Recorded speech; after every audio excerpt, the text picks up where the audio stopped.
Everyone, good morning.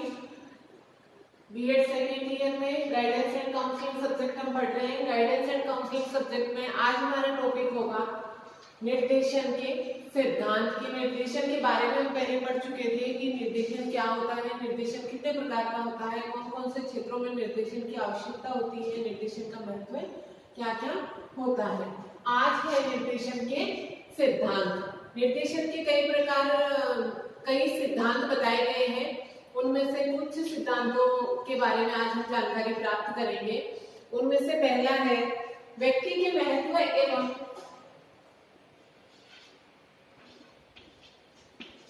व्यक्ति के महत्व एवं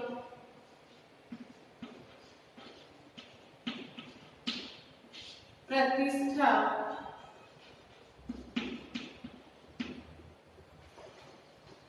की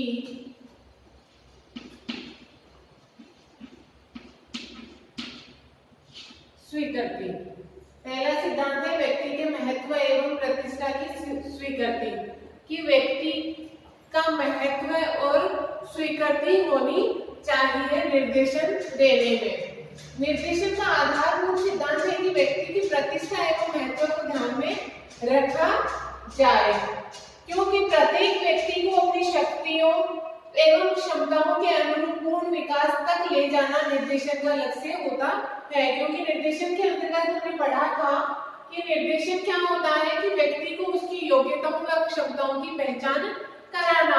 तो निर्देशन का यह कार्य है, तो उसके अकॉर्डिंग व्यक्ति के महत्व व प्रतिष्ठा की स्वीकृति, यानी कि व्यक्ति के महत्व को और उसकी प्रतिष्ठा को ध्यान में रखते हुए उसे निर्देश देने चाहिए।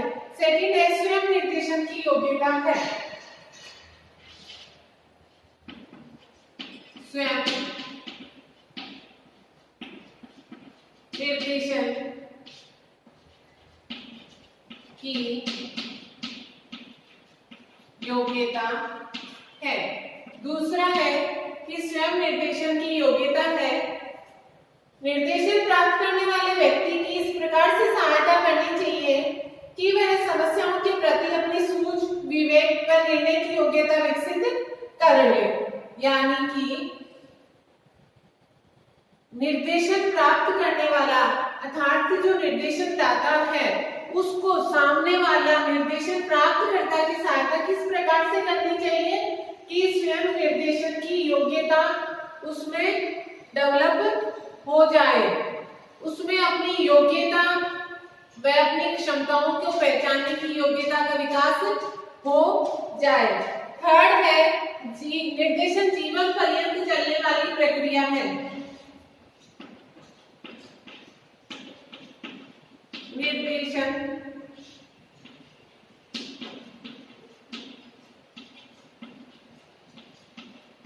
जीवन पर्यंत चलने वाली प्रक्रिया है।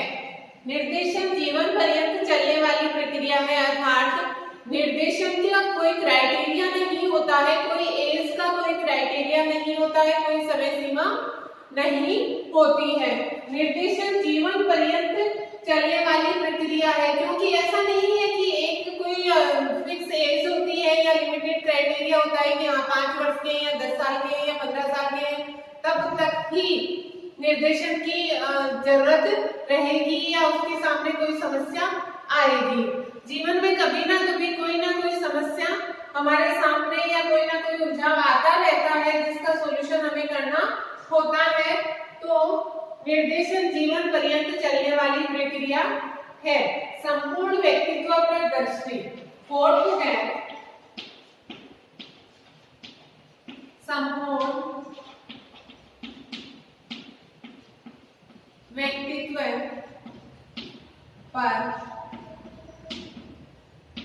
दृष्टि, कि व्यक्ति के संपूर्ण व्यक्तित्व को ध्यान में रखते हुए उसे निर्देश देना चाहिए। किसी एक क्षेत्र विशेष का ध्यान नहीं रखना चाहिए कि उसे केवल शैक्षिक निर्देशन देना है, केवल शिक्षा से संबंधित संबंधित ही ध्यान रखना है, उससे जुड़े हुए दूसरे क्षेत्रों को भी साथ में जोड़कर निर्देश देना होता है। उसके संपूर्ण व्यक्तित्व को ध्यान में रखते हुए निर्देश देना चाहिए। ऐसा नहीं है कि केवल शैक्षिक निर्देशन है, शैक्षिक क्षेत्र को ध्यान में रखकर या केवल व्यवसायिक क्षेत्र को ध्यान में रखकर या फिर केवल सामाजिक क्षेत्र को ध्यान में रखकर ऐसा नहीं करना चाहिए। उसके संपूर्ण व्यक्तित्व को ध्यान में रखकर निर्देश देने चाहिए।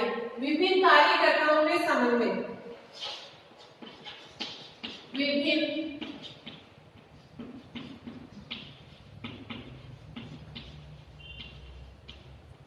कार्यकर्ताओं में समन्वय,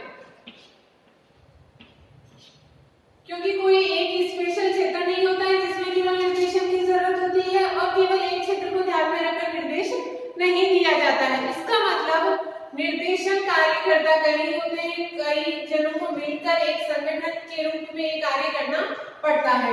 उस संगठन के अंतर्गत जितने लोग कार्य करते हैं उनमें सब में आपस में समन्वय होना चाहिए। यदि उनमें आपस में समन्वय नहीं होगा तो जिस क्षेत्र के अकॉर्डिंग या जिसको वह निर्देश दे रहे हैं वह कभी भी सफल नहीं होगा। तो विभिन्न कार्यकर्ताओं में आपस में समन्वय स्थापित होना चाहिए।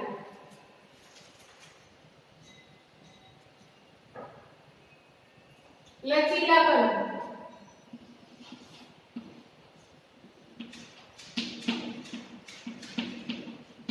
लचीलापन सिद्धांत के अंतर्गत आता है कि समस्या भी एक जैसी नहीं होती है, लेकिन समय भी हमेशा एक जैसा नहीं रहता है। तो अलग एज होती है, अलग समय होता है, तो अलग प्रकार की समस्या होती है। यदि परिस्थिति चेंज हो जाती है, यदि व्यक्ति के सामने परिस्थिति परिवर्तित हो जाती है, चेंज हो जाती है, तो उसके अकॉर्डिंग जो निर्देशन प्रक्रिया होती है या जो निर्देशन होते हैं उनको भी चेंज कर लेना चाहिए। ऐसा नहीं होता है कि हमेशा एक जैसी परिस्थिति होती है और उसी के अकॉर्डिंग आप जो निर्देश दे रहे हैं वह सही होंगे, क्योंकि जैसे जैसे परिस्थिति चेंज होती है या कोई परिस्थिति के अकॉर्डिंग समस्या भी चेंज होगी तो उसके अकॉर्डिंग ही निर्देशन में भी परिवर्तन होना चाहिए, लचीलापन होना चाहिए। ऐसा कुछ फिक्स नहीं है कि उस टाइम पे ये बात कही गई थी तो लाइफ टाइम सब पर यही बात सही तरीके से लागू होती है, ऐसा नहीं होता है। सर्वांगीण विकास में सहयोग,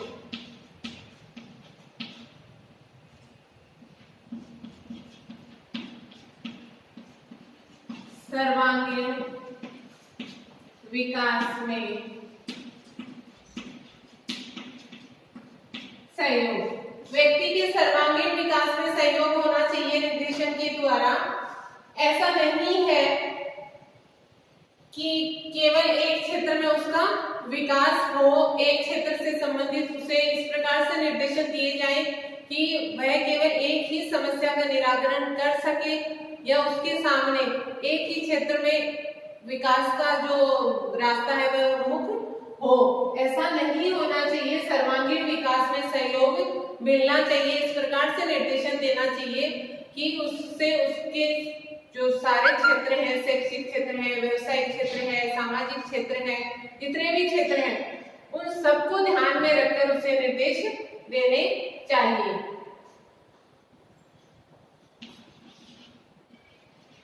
अधिकांश व्यक्तियों को सामान्य मानना, अधिकांश व्यक्तियों को सामान्य मानना, अधिकांश व्यक्तियों को सामान्य मानकर निर्देशन की व्यवस्था की जानी चाहिए, कुछ विशेष को छोड़कर। ऐसा नहीं होता है कि सबको अलग अलग माना जाए। कुछ विशिष्ट व्यक्ति जो बौद्धिक व शारीरिक रूप से पिछड़े हों तथा जिनका संवेगात्मक विकास बहुत ही अपर्याप्त हो, उनको छोड़कर सभी को सामान्य व्यक्ति की गिनती में लेना चाहिए और उस प्रकार से निर्देशन की व्यवस्था की जानी चाहिए। व्यक्तिगत भिन्नताओं का ध्यान,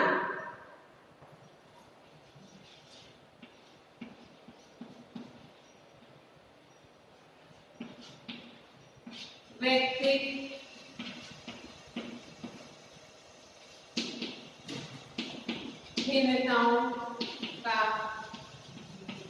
ध्यान। व्यक्तिगत भिन्नताओं का ध्यान वही होगा जैसा कि हमने अभी ऊपर बताया कि अधिकांश व्यक्तियों को सामान्य मानना चाहिए कि यदि किसी का बौद्धिक स्तर है असामान्य है, बौद्धिक स्तर निम्न है या किसी प्रकार की विकलांगता उसमें है तो उसको अलग मानकर सभी को सामान्य मानना चाहिए। तो इसी के अंतर्गत है कि व्यक्तिगत भिन्नताओं को ध्यान में रखना चाहिए कि जिनका बौद्धिक स्तर निम्न है, सभी की सोचने समझने की शक्ति एक जैसी नहीं होती है, सभी के सामने समस्याएं एक जैसी नहीं होती है, सभी की परिस्थिति भी एक जैसी नहीं होती है।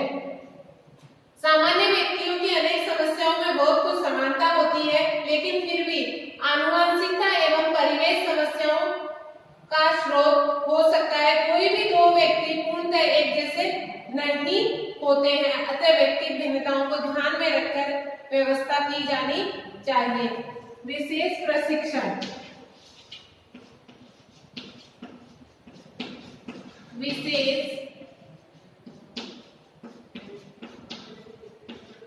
प्रशिक्षण कि जो निर्देशन दाता होता है उसे विशेष प्रकार का प्रशिक्षण पहले दिया हुआ होना चाहिए कि वह निर्देशन व्यवस्था अच्छे से कर सके, क्योंकि जो निर्देशन दाता होता है यदि उसको पूरा प्रोसेस नहीं पता होता है कि किस तरीके से सामने वाले की समस्या का पता करना है, किस तरीके से उसको बाहर निकालना है, किस प्रकार से उसको अपनी योग्यता व क्षमताओं की पहचान करानी है, तो उसके लिए उसे पहले विशेष प्रकार का प्रशिक्षण है वह दिया जाना चाहिए। इनके अतिरिक्त है कि समकालीन राजनीतिक एवं सामाजिक परिस्थितियों से परिचय। निर्देशकों को जहां अपने क्षेत्र की जानकारी होना आवश्यक है, वहीं उस समय की राजनीतिक व सामाजिक जीवन से भी परिचित होना चाहिए। अतः समस्याओं का निदान खोजते समय राजनीतिक व सामाजिक संदर्भों को ध्यान में रखकर कुसमायोजन की स्थितियों से समाधान किया जाना चाहिए। निर्देशन कार्यकर्ताओं का आवश्यक गोपनीयता बनाए रखना, यह भी इम्पोर्टेंट है कि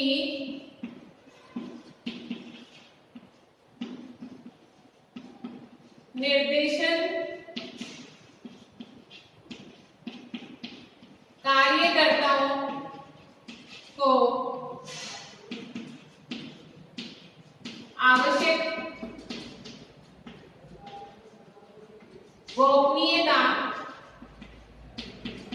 बनाए रखना कि जो निर्देशन कार्यकर्ता होते हैं उनको जो निर्देशन प्राप्त करता होता है उस व्यक्ति से संबंधित जो भी जानकारी होती है उसे गोपनीय रखना चाहिए। नहीं तो कोई भी व्यक्ति है वह अपनी बात खुलकर उनके सामने नहीं करेगा, क्योंकि उसको लगेगा कि सबके सामने मेरे साथ जो भी समस्या है या मुझे जिस बारे में बात करनी है वह सबके सामने बताई जाएगी या बाहर किसी को बताई जाएगी, तो वह सत्यता के साथ बात नहीं करेगा। इसलिए निर्देशन कार्यकर्ताओं को गोपनीयता बनाए रखनी चाहिए।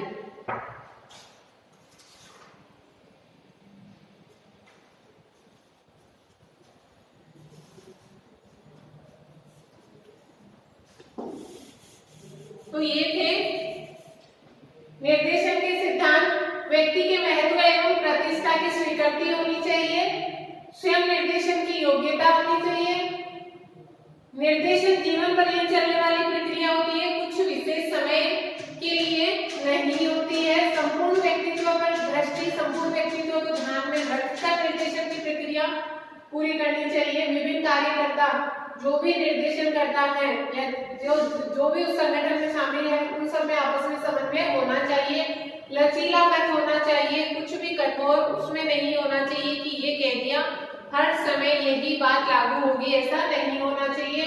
सर्वांगीण विकास में सहयोग होना चाहिए। निर्देशन प्राप्त करता जो व्यक्ति है उसके जीवन का सर्वांगीण विकास में सहयोग निर्देशन होना चाहिए। ऐसा नहीं है कि किसी एक विशेष क्षेत्र को ध्यान में रखकर निर्देशन दिए जाएं।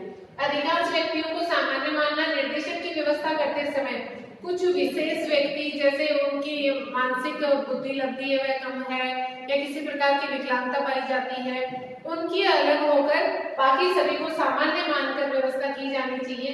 व्यक्तिगत भिन्नताओं का ध्यान रखना चाहिए क्योंकि सभी व्यक्ति, कोई भी दो व्यक्ति, सभी क्या कोई भी दो व्यक्ति एक जैसे नहीं होते हैं। तो जैसा कि ऊपर बताया उसी प्रकार से अलग अलग व्यवस्था की जानी चाहिए। विशेष प्रकार का प्रशिक्षण निर्देशन दाताओं को प्राप्त होना चाहिए ताकि वह उस प्रक्रिया को अच्छे ढंग से पूरा कर सके। सामाजिक व राजनीतिक परिस्थितियों को ध्यान में रखना चाहिए, उसको ध्यान में रखते हुए उस समय निर्देशन की व्यवस्था की जानी चाहिए। और निर्देशन प्राप्त करता की जो भी जानकारी होती है वह निर्देशन दाताओं को गोपनीयता पूर्वक रखनी चाहिए या उन बातों को गोपनीय रखना चाहिए। ये थे निर्देशन के सिद्धांत।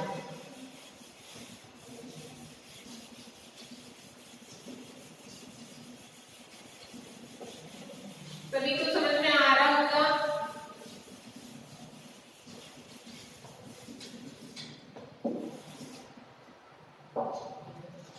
नेक्स्ट टॉपिक है परामर्शदाता व निर्देशक के रूप में अध्यापक।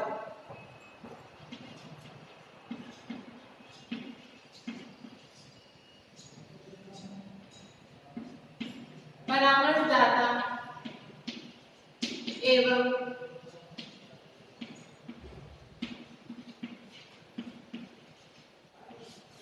निर्देशक के रूप में अध्यापक।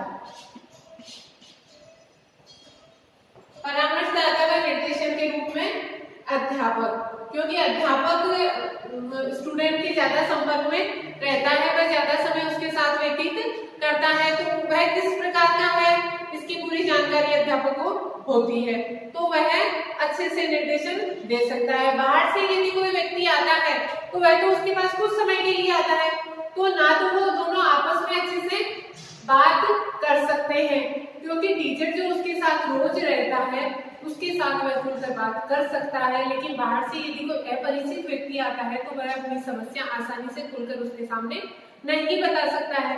ना ही वह जो निर्देशन दाता आया है, जो बाहर से व्यक्ति बुलाया गया है निर्देशन के लिए, वह उस स्टूडेंट को अच्छे से पहचान पाता है, क्योंकि वह तो कुछ समय के लिए आया है, तो उतनी देर में उसकी रियलिटी या उससे वह मिलजुल कर अच्छे से बात नहीं कर सकता है। वर्तमान समय में अध्यापक का मुख्य विषय या केंद्र बिंदु बालक है, ना कि विषय सामग्री। वह एक कोर्स कंप्लीट करवाने के लिए नहीं उसका ध्यान रहता है, उसको ध्यान रहता है बालक केंद्रित विधियों को अपनाया जाता है आजकल, तो वह बालक का ध्यान रखता है कि उसमें उसको किस प्रकार की जरूरत है, उसे किस में रुचि है, वह सृजनात्मक है या नहीं है, किस प्रकार की उसमें अभिरुचि है, इन सभी चीजों को ध्यान में रखकर वह शिक्षा देता है। बालक का मानसिक, भावात्मक, शारीरिक, नैतिक एवं सामाजिक विकास करना उसका उद्देश्य है। सफल अधिगम तभी संभव होता है यदि बालक स्वतंत्र परिस्थितियों में अधिगम प्राप्त करते हैं, क्योंकि यदि किसी के यहाँ दंडपूर्वक व्यवस्था की जाती है या उसे डराया जाता है या भय उसके मन में व्याप्त होता है, तो वह अच्छे से वहां पर अधिगम नहीं कर सकता है। इसके लिए सबसे इम्पोर्टेंट होता है कि वहां पर स्वतंत्र वातावरण होना चाहिए, जिससे अधिगम स्तर भी बढ़ सके। अतः इस स्थिति में अध्यापक ही उन्हें सर्वोत्तम समायोजन में सहायता करता है। अध्यापक का बालकों के साथ विद्यालय में अधिकांश समय व्यतीत होता है।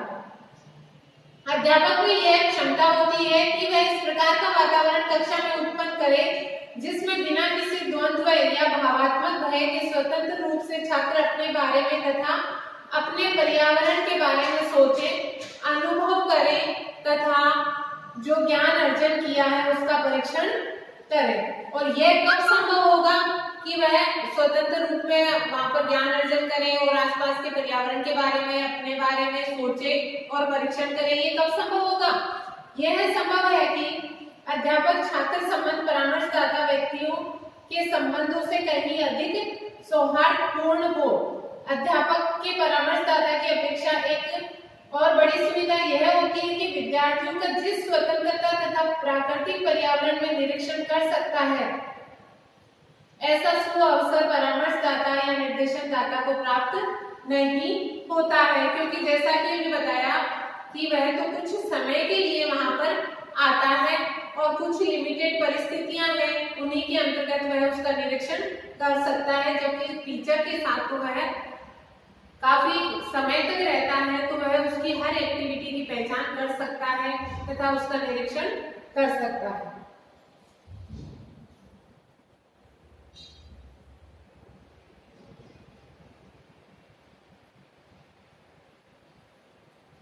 यद्यपि यदि अध्यापक का रवैया अपने छात्रों के प्रति सहानुभूतिपूर्ण, स्वीकारात्मक तथा बालकों को समझने वाला है एवं वह अपने निष्पक्ष एवं संयत व्यवहार से कक्षा में अनुकूल पर्यावरण उपस्थित करता है, तो कोई भी रीजन नहीं बचता है कि विद्यार्थी अपने कार्यों तथा मौखिक अभिव्यक्तियों द्वारा उसके सम्मुख अपने व्यक्तित्व का वास्तविक रूप प्रस्तुत न करे।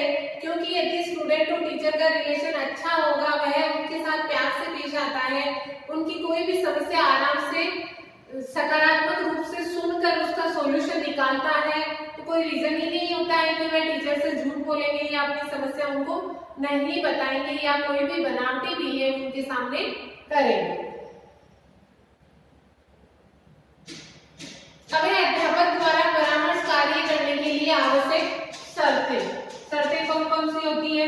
कुछ शर्तें भी होती हैं।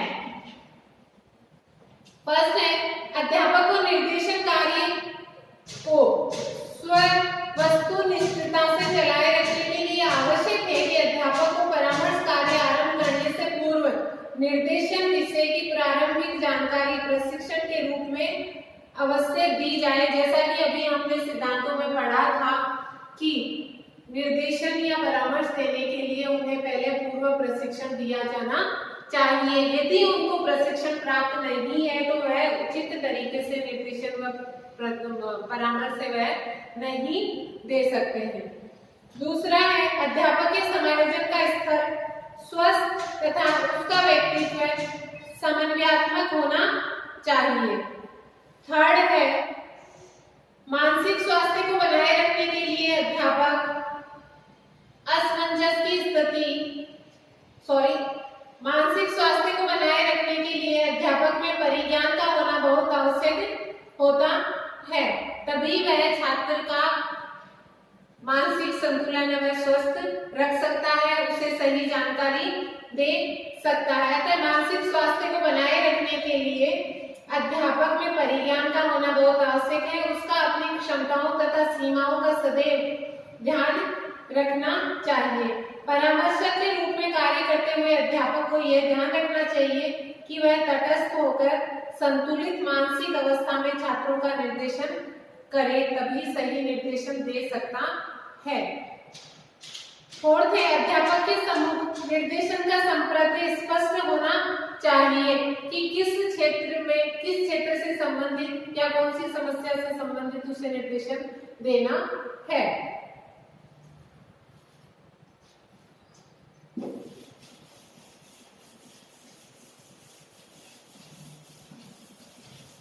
आज के लिए इतना ही। Thank you.